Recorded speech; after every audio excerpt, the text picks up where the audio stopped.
Welcome to the All About Real Estate Marketing podcast. My name is Nina Doiron and I'm your host. If you're a real estate professional or investor, this is the podcast for you. I think you'll agree with me that a house is likely the largest financial asset for the majority of the population. And like any other product, it needs to be marketed in order to attract the right buyers so that it can sell faster and sell for more. So the objective of this podcast is really simple. It's to share with you the greatest marketing strategies and tactics in order to help you set your property apart from its competitors, and of course, ultimately to help you grow your real estate business. Welcome back to the All About Real Estate Marketing podcast show. 2020 has been all about pivoting and applying new and trying new marketing techniques, hasn't it? Because with physical distancing measures still in place, how properties are being marketed is ever changing. There are many creative ways to market a property beyond the traditional in-person showings and open houses. And we are seeing that virtual viewings combined with video is now prominent and may be really the way to go for months and could be what the future is going to look like for years to come too. I recently had the pleasure of meeting Jodi Krangle, virtually of course, and immediately asked her to be a guest on the show. You see, Jodi has a pretty interesting career and service offering. Jodi, a quick bio, Krangle is or has been a voice actor since 2007 and has worked with clients from major brands all over the world, including Dell, BBVA, Kraft, as well as Visit Orlando. And over the years, doing what she does, she's learned a lot about sound and how it influences people. And she also has a podcast, funny enough, and the subject is called Audio Branding, the Hidden Gem of Marketing. So after the podcast, if you're still interested to find a little bit more information about Jodi's podcast or a little bit about what she does, visit audiobrandingpodcast.com. That's audiobrandingpodcast.com. And then you can also visit her at her website, which is voiceoversandvocals.com. So further, the reason why I wanted to have Jodi on the show is because according to research, we retain about 10% of what we see and 30 to 40% of what we see and hear. And when combined with what we see, what we hear, and what we do, that number goes up to 90%. But for today's purpose, we are focusing on the what we see and what we hear. And so just like not all visuals are the same, not all sounds are the same. So let's listen to what a sound expert has to share about how adding audio can boost your marketing efforts. Okay. Hi, Jodi. Welcome to the show. Thanks for having me on here. I appreciate it. Awesome. So as you know, I previously mentioned that the show is for realtors. It's called the All About Real Estate Marketing. Mm-hmm. And our target audience is the realtors. And so the realtors are always looking for new and creative ways to market their listings and their properties. And since we are still in somewhat of a lockdown mode, even though things are starting to open up. Yeah, not quite houses, where we are though, right? No, not quite. But, open houses, they're still not allowed to have in-person open houses. They still have to do that virtually. And so video over the last, I guess, few months now, has it been few months, 2 months? Yeah. More than 2 months now, I think. Well, since March 10th or something like that. That's right. Something like that, yeah. Yeah, so 3 months really. Yeah. More video has played a really prominent role in the world of real estate. However, what I've been seeing is that the video has been combined with music, but rarely voice, right? Like rarely somebody walking by and describing what the property looks like and all the great features of the listing. And so you know, when I met you, I think it just all worked out really, really well. And I thought, oh my God, it'd be great to have Jodi on the show, because I've always thought that the videos would be so much greater with a voiceover. So Jodi, tell me, how does one become a voice actor? Well, I guess you need to know it exists first. Yeah. Well, I guess I only know it from the perspective of animated movies, right? Yes. Yeah. There's a lot of great stuff that voiceover people, voice actors do in Mm. like animation and video games and audiobooks and that kind of stuff. And that's none of what I do. Oh, okay. Okay. Awesome. But Tell us.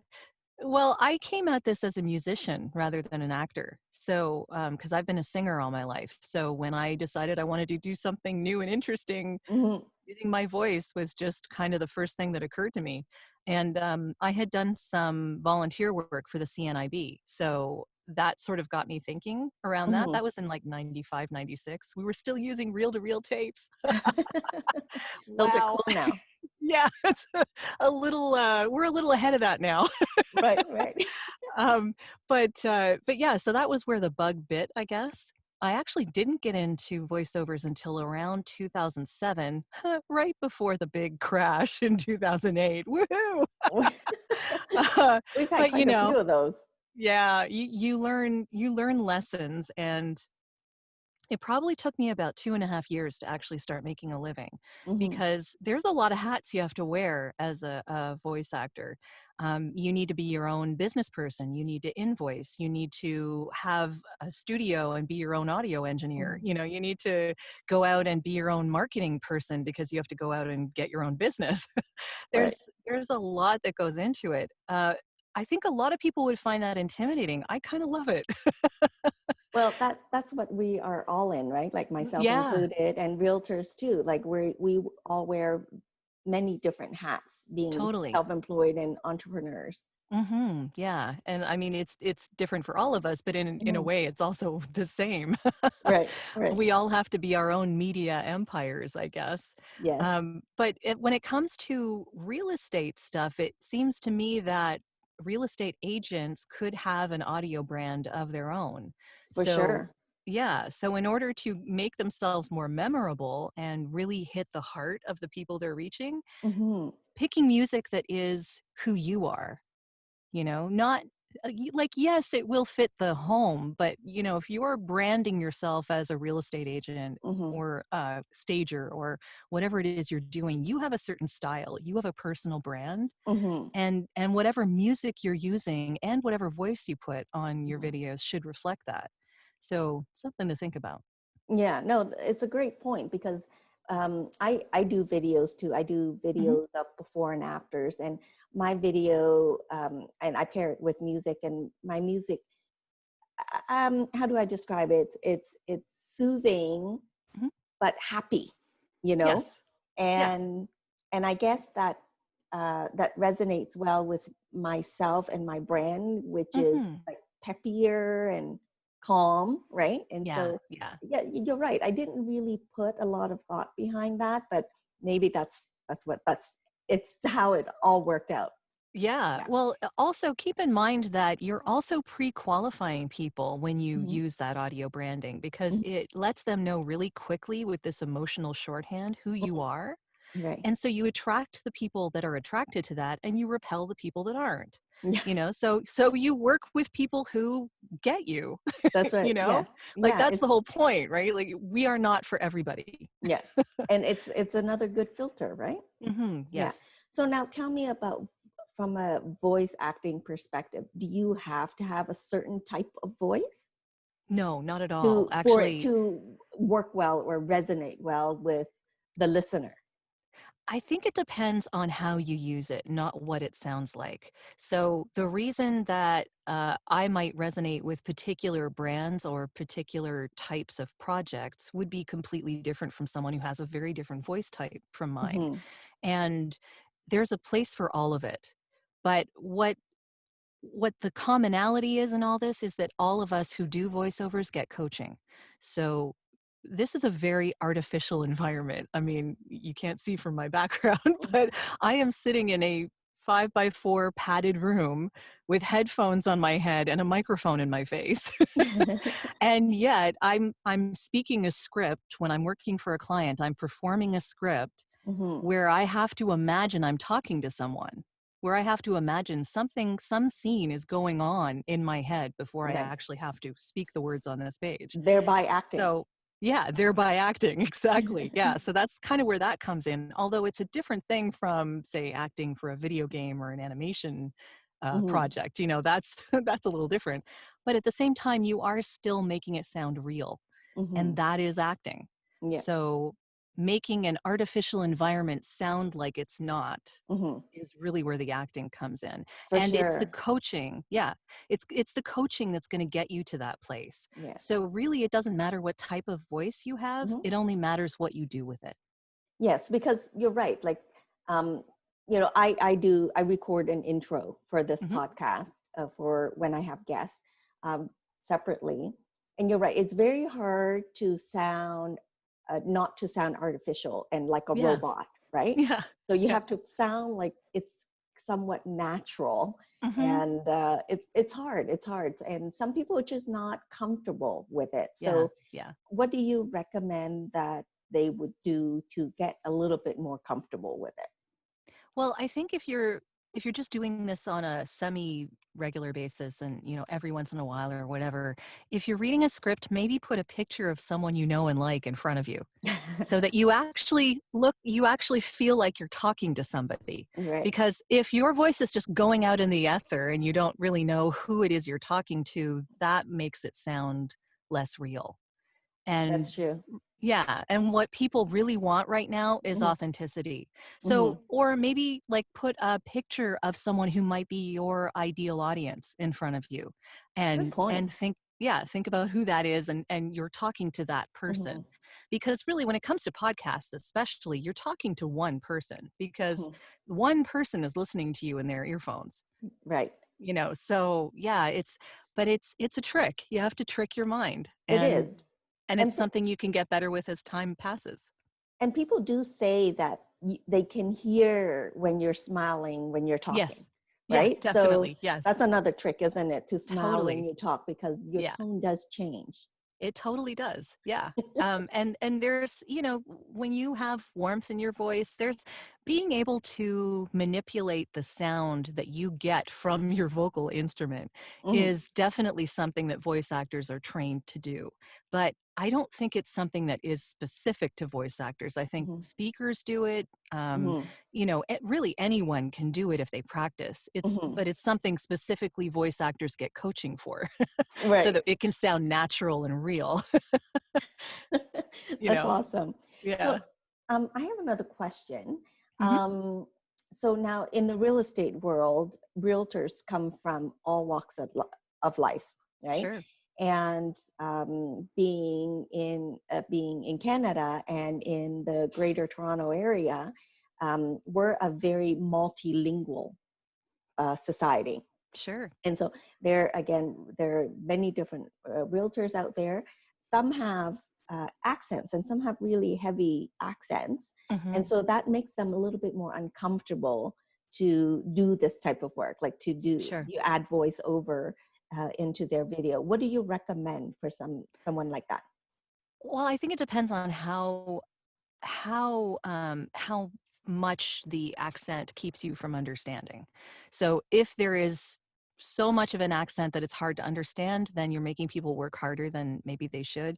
If it's a little bit of an accent, it's real, you know, Yeah, and you're selling to people who want what you are offering. So you know your audience is likely to be people who will understand you just fine. that is true. Yeah. So, I mean, it depends. If you're really uncomfortable with it, then hire someone like me to do it for you, you know, and in that case, Hmm. maybe you reach a wider audience. Maybe you don't want to reach a wider audience. I mean, it really, it depends on what your goals are, really. Right, right. Awesome. So now, what does it mean to hire someone like you? Like, realtors know what costs are to hire photographers, Hmm. videographers, and things like that. Buying stock photos and stock music and whatnot. Hmm. But as a voice actor, like, what would it mean for them to hire somebody like you? Well, it's a lot like using music for your videos. You typically license the music that you're going to use on a commercial project, and Mm-hmm. you're licensing a voice at the same time. Okay. It's less about the time it takes me to do it and more about how many people are seeing it and how long is it going to be where it is. So, it's more about how much money it's going to make for you, really. Right.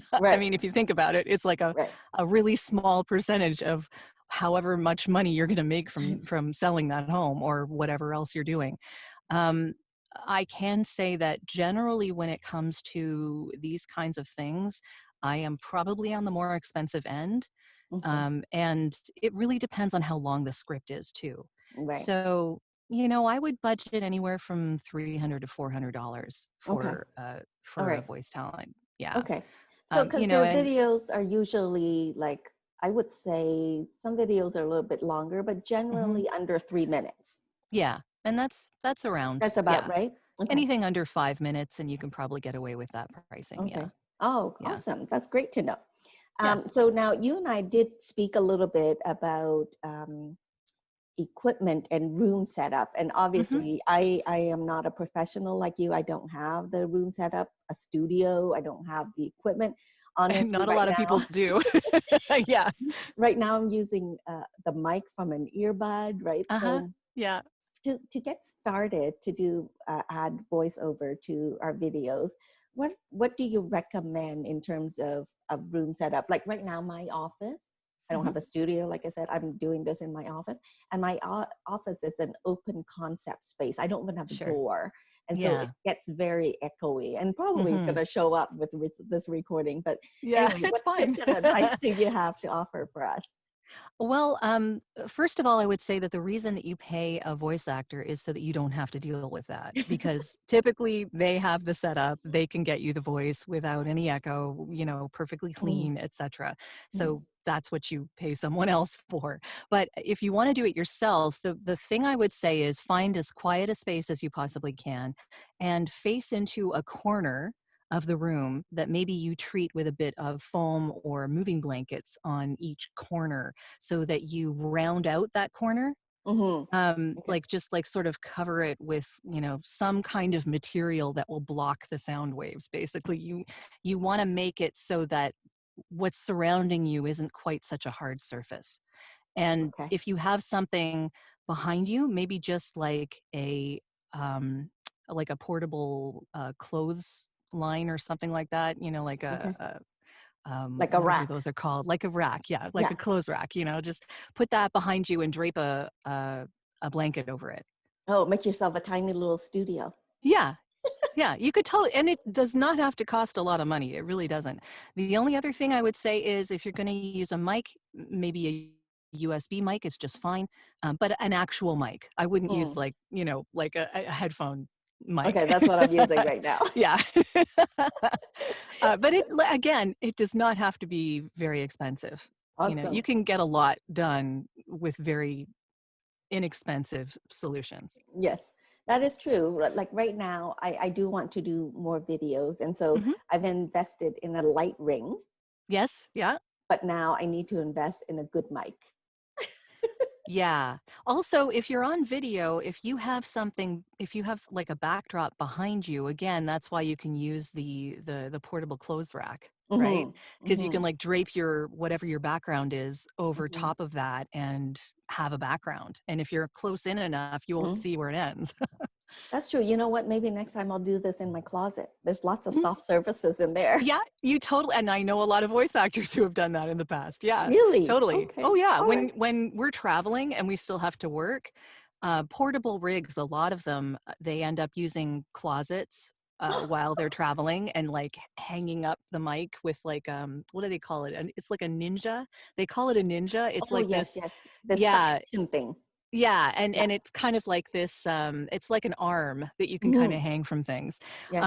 And or they use the luggage rack thing and Okay. they put that on top of the table that people use when they're doing their business stuff, Okay. like a sitting table and then drape a blanket over it and put Okay. pillows behind it. And Okay. there you have your pillow fort, right? Like Right. all sorts of voice actors have like pillow fort stories. Oh yeah, it's pretty regular.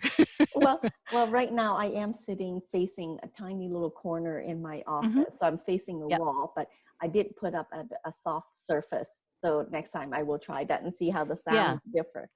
it should help. It should help a Yeah, lot, actually. awesome.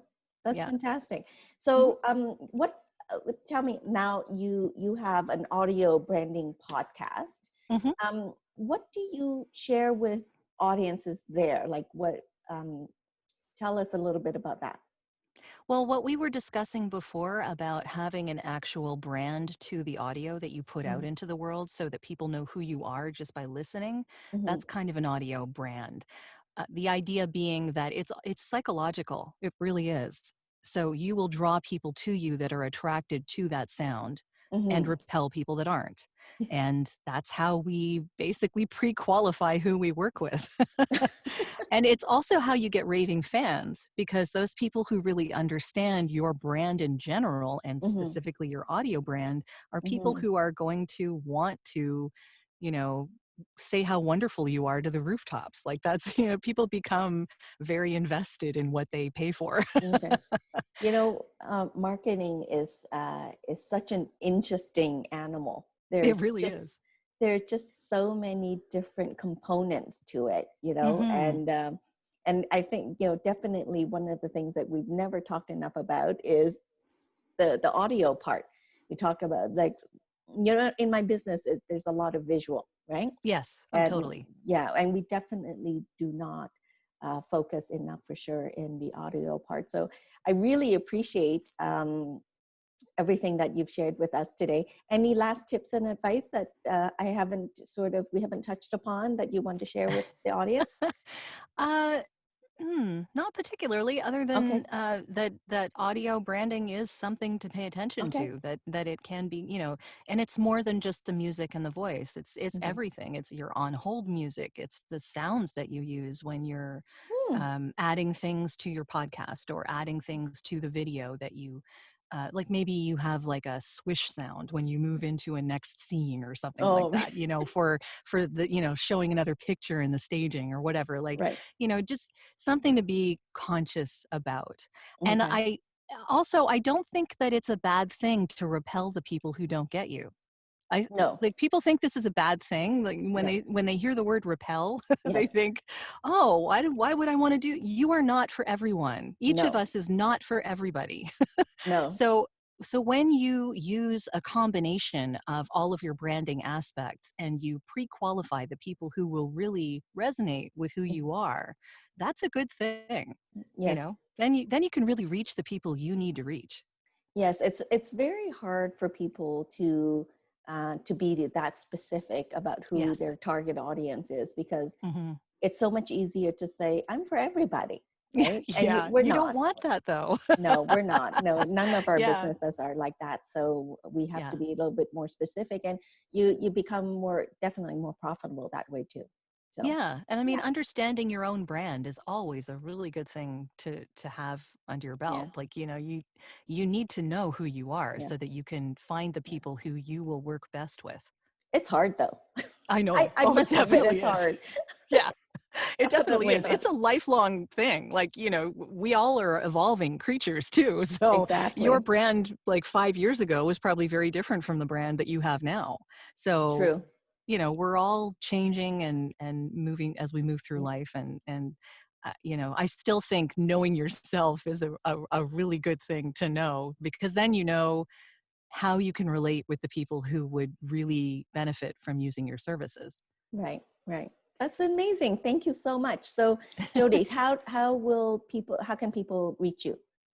Well, they can go to my website at voiceoversandvocals.com, or the audio branding podcast is at audiobrandingpodcast.com. Excellent. And now I know that you have a downloadable. Where I can you find the do. downloadable?